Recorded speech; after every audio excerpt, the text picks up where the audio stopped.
मालूम है कि हमने आपके बनारस मंडल में तो सर्व समाज के लोगों को उचित भागीदारी दी है। आपके बनारस मंडल में हमने बैकवर्ड क्लास को भी मौका दिया है,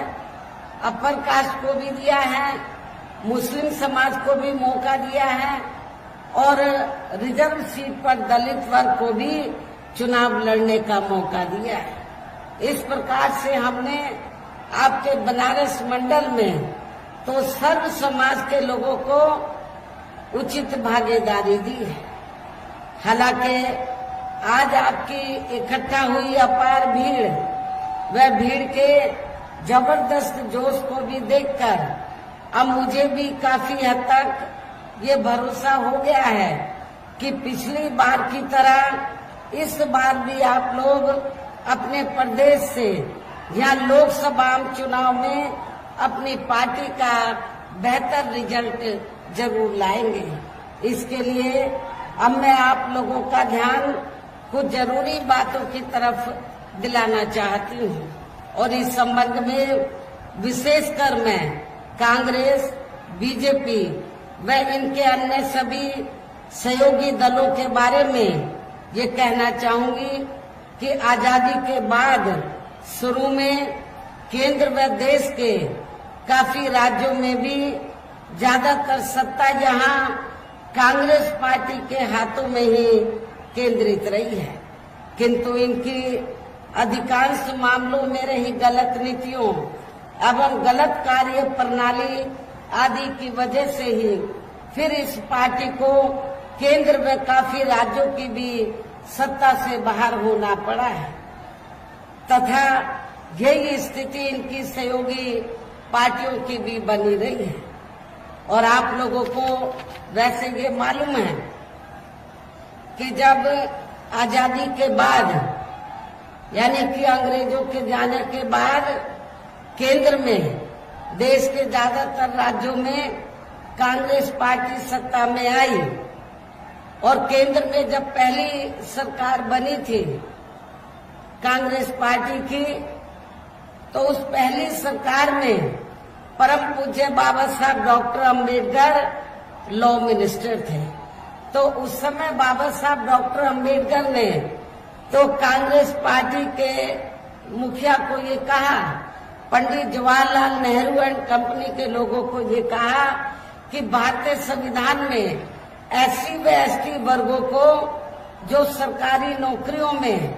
जो रिजर्वेशन दिया गया है उसका पूरा लाभ इनको नहीं मिल रहा है, इसका पूरा लाभ मिलना चाहिए। इस मामले में सरकार को सख्त कदम उठाने चाहिए। इतना ही नहीं, बाबा साहब ने ये भी कहा कि भारतीय संविधान में मैंने आर्टिकल 340 की व्यवस्था की है तो जिसके तहत तो इस देश में एससी व एसटी की तरह तो और भी अति पिछड़े वर्ग के लोग हैं, अति पिछड़े वर्ग के लोग हैं जिनकी सामाजिक, शैक्षणिक और आर्थिक स्थिति एससी व एसटी की तरह दयनीय है। तो बाबा साहब ने उस समय पंडित जवाहरलाल नेहरू को ये कहा कि इनको भी जो अति पिछड़े वर्ग के लोग हैं इनको भी आरक्षण की सुविधा मिलनी चाहिए और आपको आर्टिकल 340 के तहत कमीशन बैठाकर इनको रिजर्वेशन देना चाहिए। लेकिन कांग्रेस पार्टी की सरकार ने बाबा साहब डॉक्टर अंबेडकर की बात को नहीं माना, जिससे दुखी होकर और भी कई कारण थे जिससे दुखी होकर फिर परम पूज्य बाबा साहब डॉक्टर अंबेडकर को लॉ मिनिस्ट्री से इस्तीफा देना पड़ा था। लेकिन आज वही कांग्रेस पार्टी के उनके चेले चाटे क्या कहते हैं कि हम आरक्षण के खिलाफ नहीं हैं, हम संविधान के खिलाफ नहीं हैं, लेकिन इनके पुरखों ने तो संविधान के खिलाफ जाकर काम किया और रिजर्वेशन का पूरा लाभ आप लोगों को नहीं दिया था, ना कोई कमीशन बैठाया था। ये सब किसी से छिपा नहीं है। लेकिन वोट की खातिर आज उनके जो चेले चाटे हैं या उनके अनुयायी हैं तो आज वोट की खातिर आरक्षण को लेकर बड़ी बड़ी बातें कर रहे हैं। इस मामले में बीजेपी भी कोई पीछे नहीं है, जबकि इन सभी पार्टियों की नियत सोच जो है वो रिजर्वेशन के खिलाफ है, और जिसकी वजह से ही फिर हमें बीएसपी बनाने की जरूरत पड़ी। यदि कांग्रेस पार्टी ने शुरू में अपनी जिम्मेवारी को ईमानदारी निष्ठा से निभाया होता तो हमें बीएसपी बनाने की जरूरत नहीं पड़ती। और इतना ही नहीं, फिर जिसकी वजह से ही फिर पिछले कई वर्षों से बीजेपी व इनके सहयोगी दल केंद्र एवं काफी राज्यों की भी सत्ता में काबिज हो गए हैं, लेकिन इनकी भी ज्यादातर रही जातिवादी, पूंजीवादी, संकीर्ण, सांप्रदायिक व द्वेषपूर्ण नीतियों एवं कार्य प्रणाली आदि से तथा इनकी कथनी व करनी में भी काफी अंतर होने की वजह से अब ऐसा लगता है इस बार ये पार्टी भी यानी कि भारतीय जनता पार्टी भी केंद्र की सत्ता में आसानी से वापस आने वाली नहीं है, बशर्ते यदि ये चुनाव इस बार फ्री एंड फेयर होता है तथा आम चर्चा के मुताबिक वोटिंग मशीनों में भी कोई गड़बड़ी आदि नहीं की जाती है। और वैसे भी इस बार चुनाव में इनकी कोई भी पुरानी एवं नई चल रही नाटकबाजी, जुमलेबाजी व गारंटी आदि काम में आने वाली नहीं है, क्योंकि अब देश की जनता काफी हद तक इस बात को समझ चुकी है कि इनकी पार्टी ने अब तक देश के विशेषकर गरीबों, कमजोर तबकों, मध्यम वर्गीय एवं अन्य मेहनतकश लोगों को जो इन्हें अच्छे दिन दिखाने के असंख्य प्रलोभन भरे वायदे किए हैं तथा अनेकों हवाई व कागजी गारंटी आदि भी दी है, तो उनका जमीनी हकीकत में अभी तक भी इन्होंने लगभग 1/4 हिस्सा भी कार्य पूरा नहीं किया है, बल्कि इसके स्थान पर इनका ज्यादातर समय व ताकत भी यहाँ इनके अपने चहेते रहे बड़े बड़े पूंजीपतियों एवं धन्ना सेठों को ही ज्यादा से ज्यादा मालामाल व धनवान आदि बनाने में तथा इन्हें हर स्तर पर छूट देने में व बचाने में ही लगी रही है, जिनके अधिकांश आर्थिक सहयोग से ही ये पार्टी व अन्य पार्टियां भी अपना संगठन चलाती हैं तथा चुनाव आदि भी लड़ाती हैं, जिसका काफी कुछ खुलासा बॉन्ड की आई रिपोर्ट से भी हो जाता है। और इस संबंध में वैसे आप लोगों को ये मालूम है कि अभी कुछ दिन पहले बॉन्ड के संबंध में तो माननीय सुप्रीम कोर्ट ने जो सख्त कदम उठाया और जब रिपोर्ट का खुलासा हुआ, मीडिया में रिपोर्ट छपी,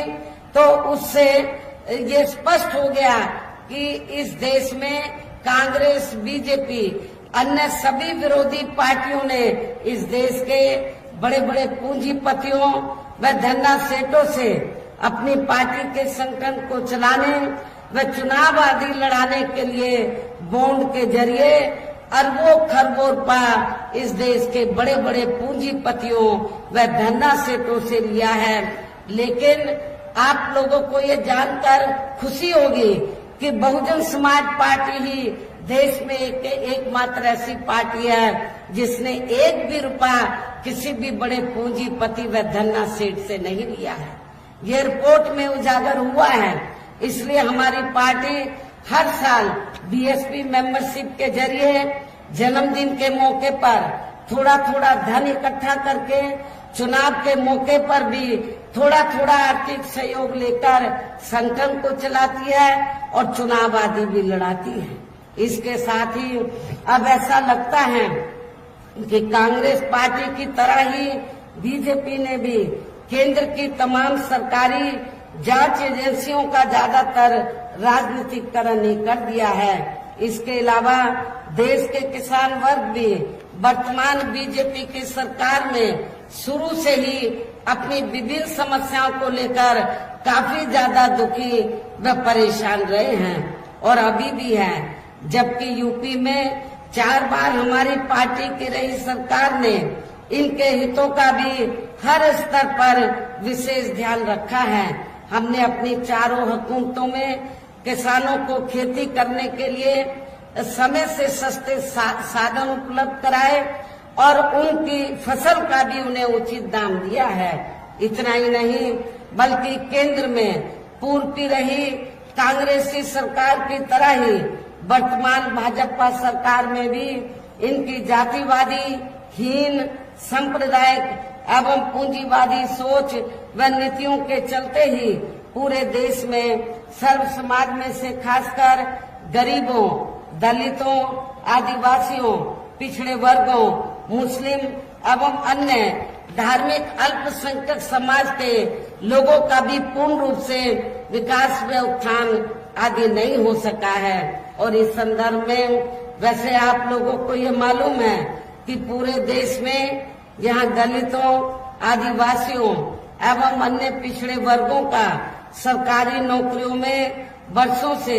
अधूरा पड़ा आरक्षण का कोटा भी अभी तक पूरा नहीं भरा गया है। विशेषकर एससी व एसटी वर्गों के सरकारी कर्मचारियों का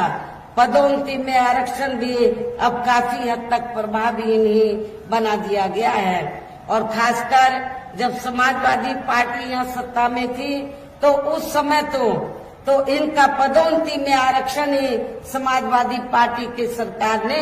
बिल्कुल खत्म कर दिया था। साथ ही केंद्र व राज्यों में भी विरोधी पार्टियों की रही सरकारों ने इन सभी वर्गों को प्राइवेट सेक्टर में आरक्षण दिए जाने की व्यवस्था किए बिना ही इनकी सरकारों के ज्यादातर सरकारी कार्य अब प्राइवेट सेक्टर के जरिए ही इनके बड़े बड़े पूंजीपतियों व धन्ना सेठों आदि को ही दिए जाने के कारण अब इनको पूरे देश में आरक्षण का बहुत कम ही लाभ मिल पा रहा है। इसी प्रकार इनका अन्य और मामलों में भी शोषण व उत्पीड़न आदि होना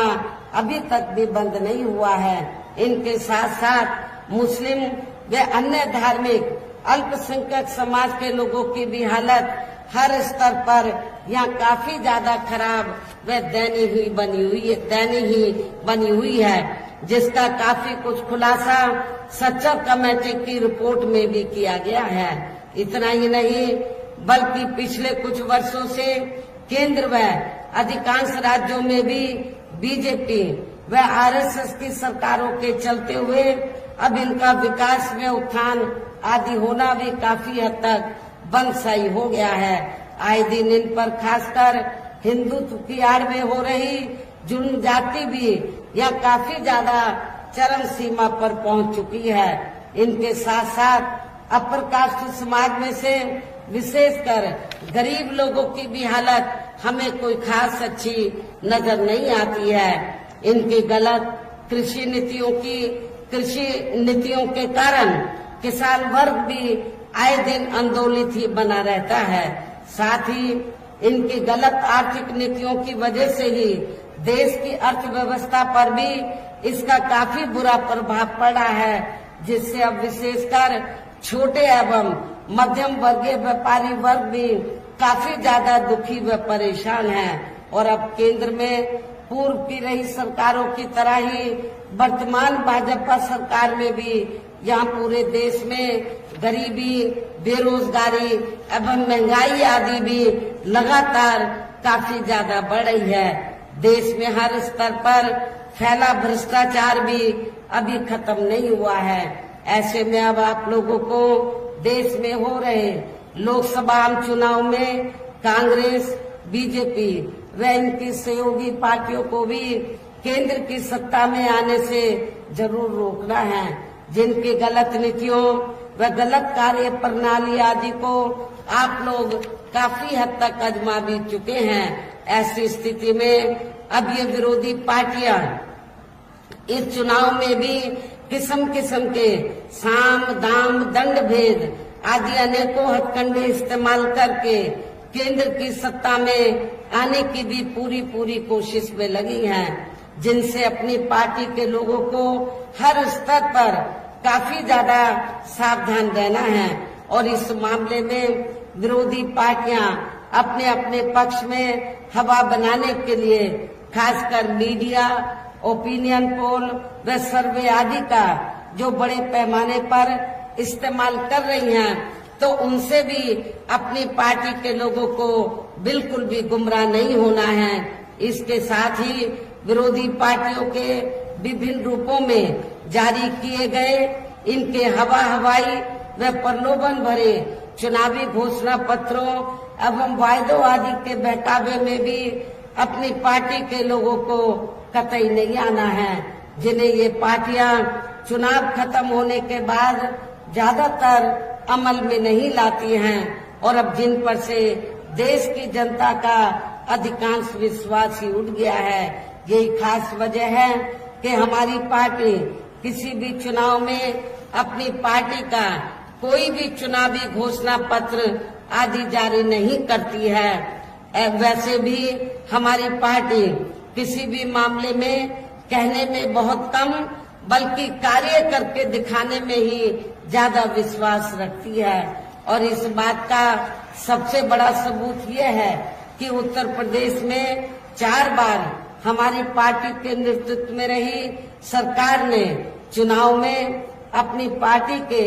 बिना कोई जारी किए गए चुनावी घोषणा पत्र के ही प्रदेश व आम जनहित में काफी कुछ ऐतिहासिक कार्य किए हैं, जिनकी अब देश में अधिकांश पार्टियों की सरकारें काफी नकल भी कर रही हैं। जबकि इस मामले में हमारी पार्टी का ये कहना है कि यदि इन पार्टियों के स्थान पर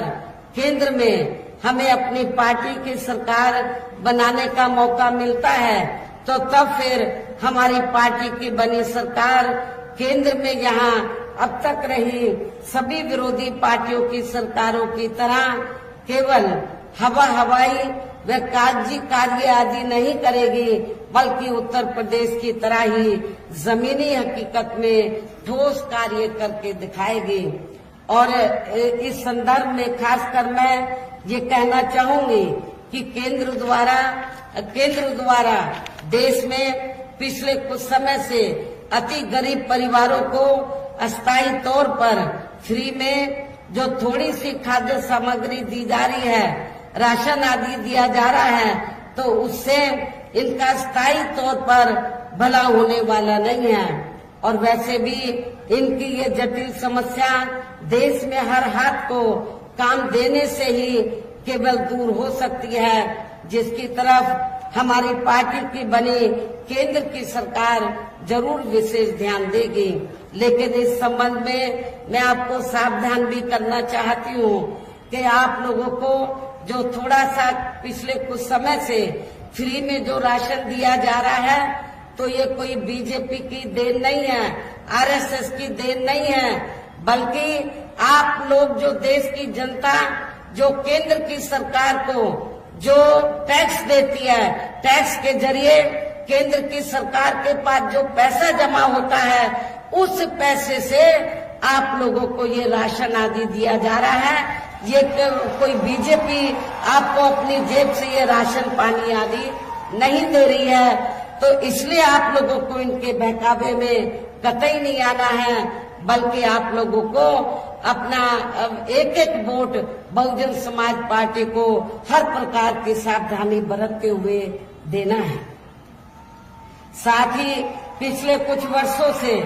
आए दिन बढ़ रही गरीबी, बेरोजगारी व महंगाई आदि से भी जनता